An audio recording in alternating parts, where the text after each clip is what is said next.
Are the weeds of your past choking out the flowers of your future? It's spring, or almost spring. We're thinking about gardening. We're thinking about planting.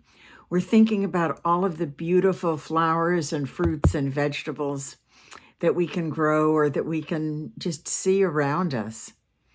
And we're looking forward to having a beautiful landscape, a beautiful garden, beautiful flowers to enjoy as we walk. But let's for a minute compare our lives to a garden.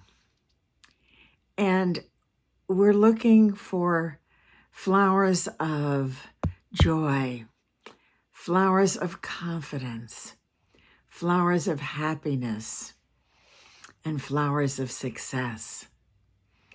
And yet so often those flowers seem to get crushed and just overcome by weeds of self-doubt, weeds of guilt, weeds of fear, weeds of addiction, weeds of fear of judgment, weeds of all sorts of self-destructive, negative sorts of things that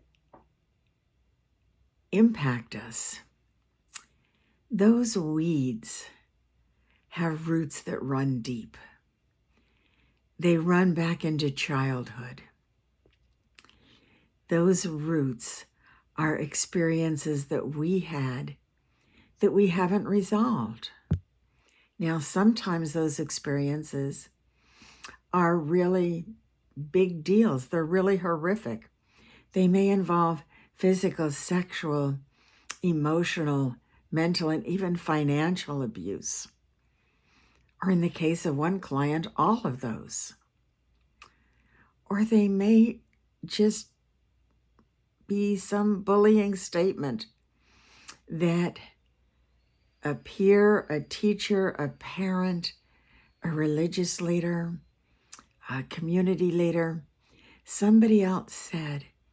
And instead of rolling off our backs like we would like it to have done, they just burrow into our subconscious,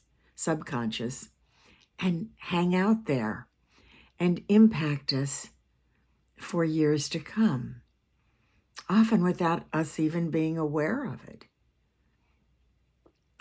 So, what do you do to keep the weeds from growing?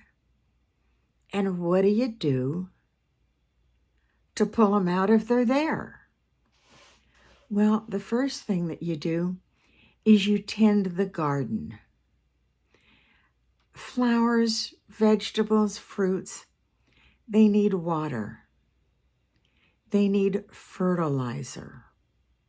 They need sunshine. And they need all of these things. And they may need pruning.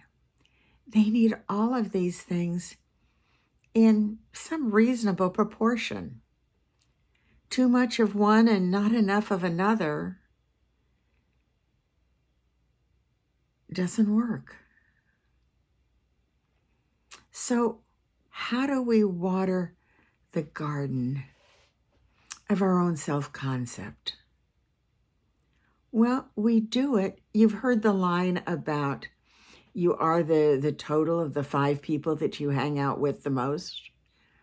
Those are people in your life personally, and they're people in your life online, and people that you listen to.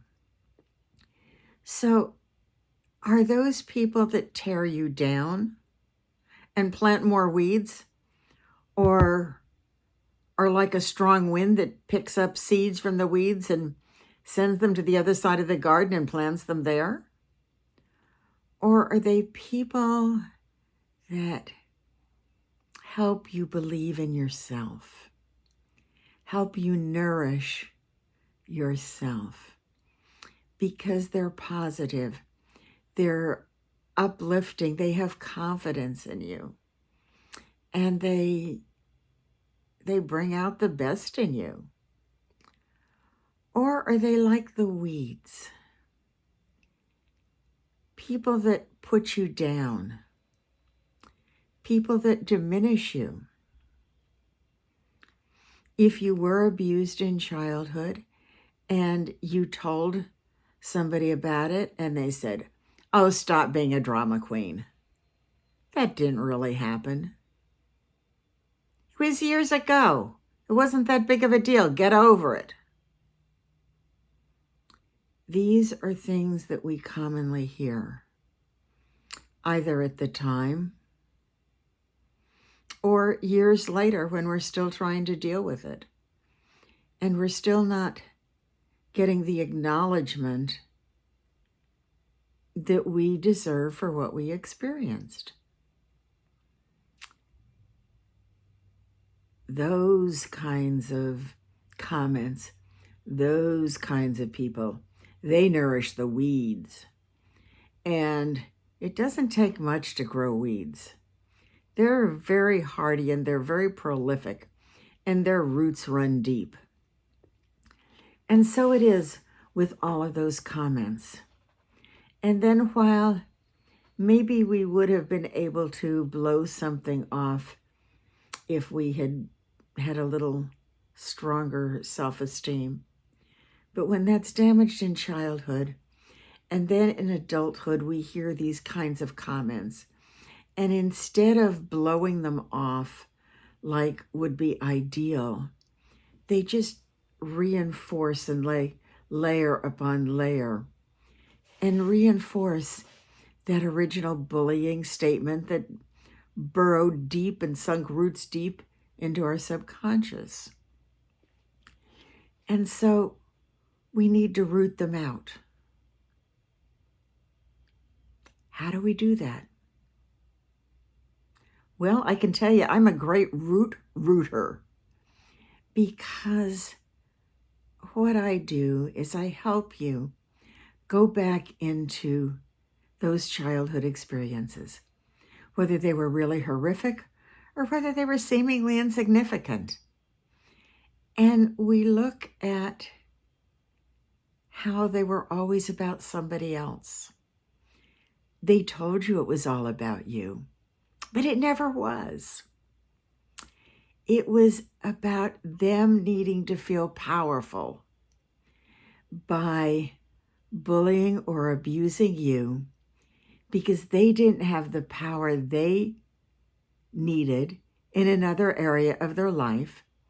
So you were going to be their unwitting victim. You are never, ever responsible for somebody else's choices. So as we discover their stories and separate their stories from your story, and we quiet the voices, we're pulling weeds out. And as we pull weeds out, at the same time, we're going to look for positive affirmations, positive success experiences, various things that we can use to nourish our self-confidence, our self-esteem, and effectively nourish our garden. Do you want a garden that is filled with weeds? Or do you want a garden that is filled with flowers, your favorite varieties, the fruits that you absolutely enjoy, and your favorite vegetables? I don't know about you, but I've had way too many weeds in my life. And I want to simply be able to pick a bouquet of gorgeous flowers and enjoy the variety of color, the variety of texture, the variety of shape that make that bouquet stunning. And that's who I am. And I strive to continue to add flowers to my bouquet. Do you want to be overrun with weeds? Or Do you want to create a bouquet that absolutely speaks to your heart? If this sounds intriguing, reach out and let's talk.